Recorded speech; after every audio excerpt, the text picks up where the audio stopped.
अध्याय 2। कक्षा में अनुवादक, एंडलेस फैंटेसी अनुवाद संपादक, एंडलेस फैंटेसी अनुवाद। छात्र एक दूसरे को आश्चर्य से देखने लगे। ली युनशाओ ने जो कहा था वह पाठ्यपुस्तक के दायरे से पूरी तरह बाहर था, लेकिन लू युनशांग ने यह सब स्पष्ट रूप से सुन लिया। उसकी पुतलियां सिकुड़ गईं और उसने अचानक कहा, अगर ऐसा है तो हथियार बनाने की प्रक्रिया में आप जितना ज्यादा स्काई क्रिस्टल सैंड डालेंगे उतना ही बेहतर होगा। लेकिन ऐसा क्यों है कि लाल तांबे के साथ मिश्रित कारमोड को पिघलाने के दौरान जितना ज्यादा स्काई क्रिस्टल सैंड डाला जाता है उतनी ही ज्यादा संभावना है कि यह विफल हो जाए? यह वह समस्या थी जिसने उसे कई दिनों तक उलझाए रखा था, और वह अपने दिमाग को कितना भी जोर लगाने के बाद भी इसका हल नहीं ढूंढ पा रही थी। यही कारण था कि वह इन दिनों उदास थी। अब जब उसने अपने दिल की समस्या को उगल दिया था तो ऐसा नहीं लग रहा था कि वह युंगसियाओ का परीक्षण कर रही थी, बल्कि कोई ऐसा व्यक्ति था जो सलाह मांग रहा था। पूरी क्लास ने उसे खुले मुंह से देखा। वह उस विद्वान, ठंडे, गर्वित शिक्षक लुओ से इतनी अलग क्यों दिख रही थी जिसे वे याद करते थे? युंगसियाओ ने उसी बेफिक्री भरे भाव के साथ धैर्यपूर्वक उत्तर दिया, क्योंकि भले ही लाल तांबे की विशेषता धातु है, लेकिन यह वास्तव में अग्नि तत्व की ओर अधिक झुका हुआ है। इसलिए इसमें कारमोड को पिघलाने की एक बेहतरीन क्षमता है। नतीजतन कई कीमियागर लाल तांबे के हथियारों को अपग्रेड करते समय कारमोड को प्राथमिकता देते हैं, लेकिन अगर इसमें स्काई क्रिस्टल रेत है तो यह एक अलग कहानी है।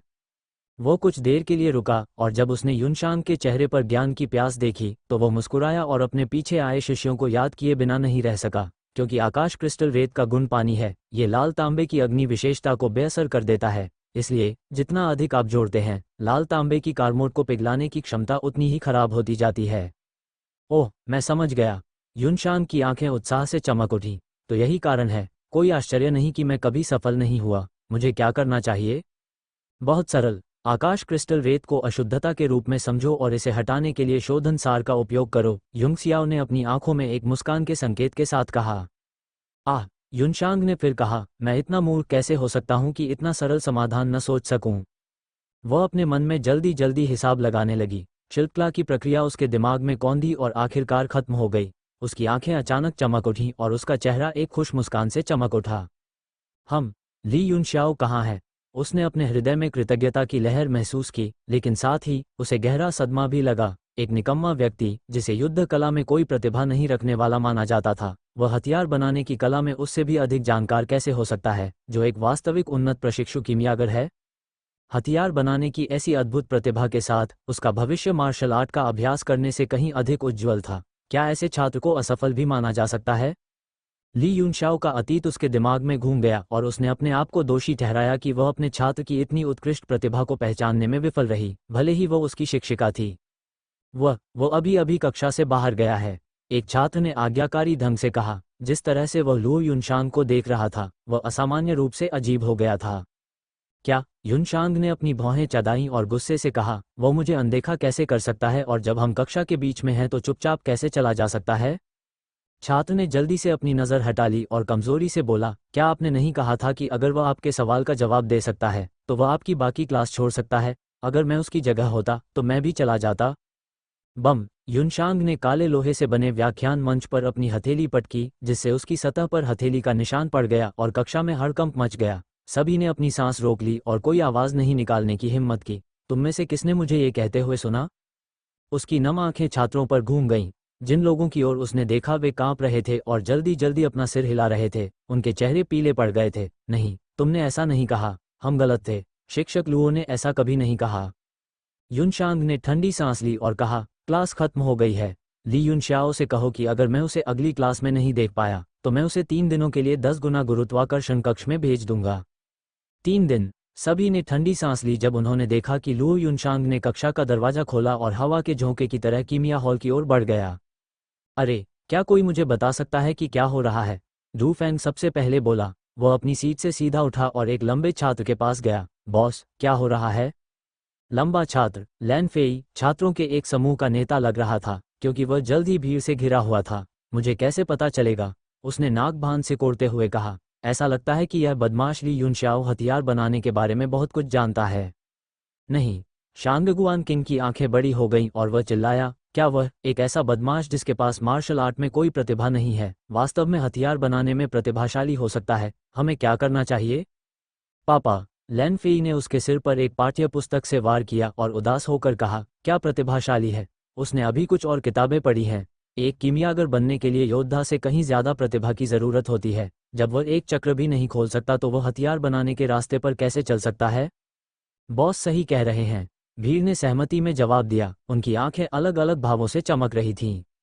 लैन फेई ने एक हाथ से शांगगुआन किंग को एक तरफ धकेला और देखा कि कक्षा के दूसरे छोर पर कई अन्य लोग इकट्ठा हो गए हैं जो एक दूसरे से कानाफूसी कर रहे हैं। उसने व्यंग्य करते हुए जोर से कहा, ली यूनशियाओ को कोई नहीं बताएगा कि शिक्षक लुओ ने अभी क्या कहा। अगर वो अगली कक्षा में आता है, हम उसकी तेज खर्राटों ने तुरंत ही बाकी लोगों को भय से पीला कर दिया, और जब उन्होंने उसे अपनी ओर ठंडी निगाहों से घूरते देखा तो सभी ने क्रोध से अपना सिर झुका लिया।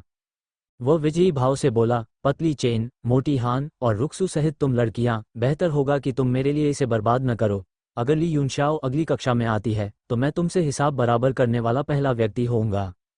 ये कुछ छात्र आमतौर पर ली यूनशाओ के करीबी थे और उन्हें लैन फेई और उसके दोस्तों के विपरीत शक्ति कहा जा सकता था।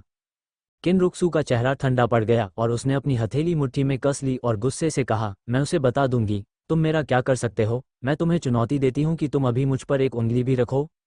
वूश! लैन फेई को गुस्सा आ गया।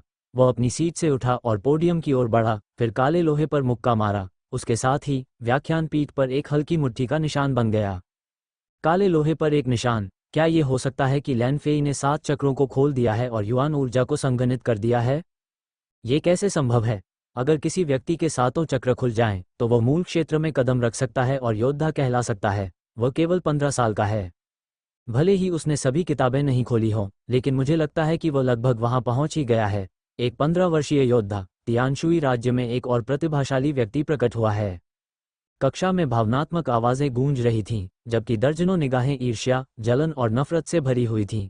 इससे लैन फेई को श्रेष्ठता का भाव मिला और उसने गर्व से रुक्सू की ओर इशारा करते हुए कहा, हालांकि तुम एक राजकुमारी हो, लेकिन मेरी असाधारण प्रतिभा को देखते हुए महामहिम मुझे कभी कभार तुम्हें परेशान करने के लिए दोषी नहीं ठहराएंगे। रुक्सू का चेहरा गुस्से से पीला पड़ गया था। वह लैन फी को पीटने ही वाली थी कि चेन जेन और हान बाई ने उसे रोक लिया। वे दोनों युंगसियाओ के कट्टर समर्थक थे। राजकुमारी, अब हम कमजोर हो गए हैं, हान बाई ने फुसफुसाते हुए कहा, इसलिए बेहतर होगा कि हम उनसे लड़ाई शुरू न करें।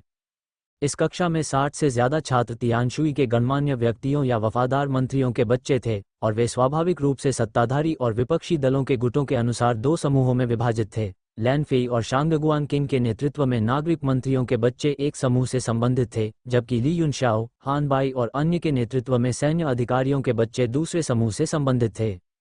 चूंकि राजकुमारी हमेशा लैन फेई और उसके लोगों के अहंकार से घृणा करती थी, इसलिए उसने स्वाभाविक रूप से ली युंगसियाओ और अन्य लोगों का पक्ष लिया।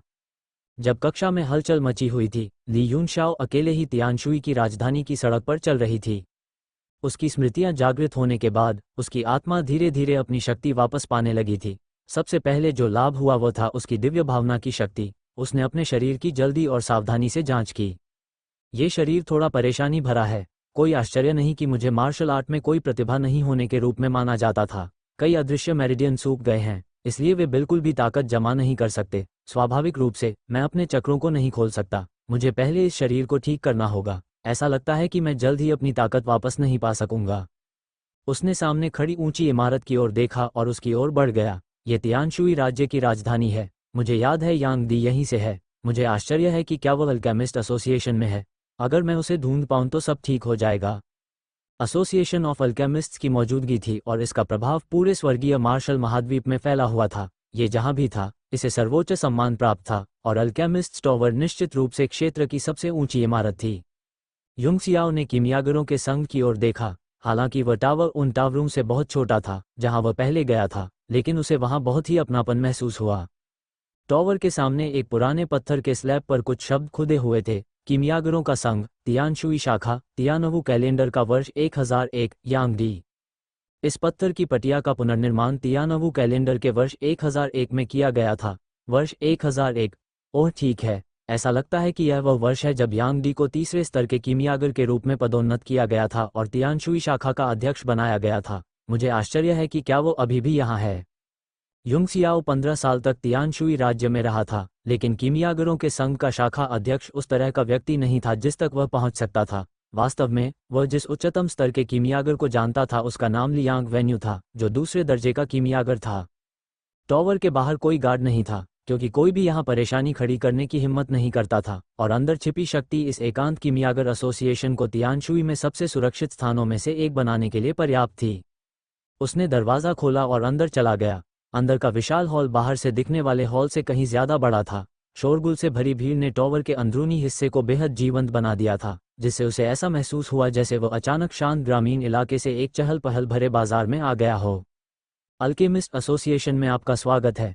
उसके कानों में एक मधुर आवाज़ पड़ी, और फिर उसने देखा कि एक खूबसूरत महिला एक फैशनेबल पोशाक में उसे देखकर मीठी मुस्कान दे रही थी। मैं आपके लिए क्या कर सकती हूँ, मेरे प्यारे छोटे साहब?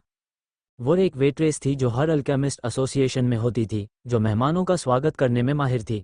अतीत में जब भी वो एसोसिएशन में जाता था, वेट्रेस हमेशा सिर झुकाकर उसका सम्मानपूर्वक अभिवादन करती थी। उसने वर्षों में ऐसा सहज, सौम्य अभिवादन नहीं देखा था। युनशाओ ने मंद मंद मुस्कुराते हुए कहा, छोटे साहब। वेट्रेस, जिसका नाम लू याओ था, ने प्यार से मुस्कुराते हुए कहा, आप मेरे अब तक के सबसे कम उम्र के मेहमान हैं। क्या मैं आपकी मदद कर सकती हूँ? हालांकि उसके चेहरे पर एक खूबसूरत मुस्कान थी, लेकिन वह अंदर से युनशाओ पर विशेष ध्यान दे रही थी।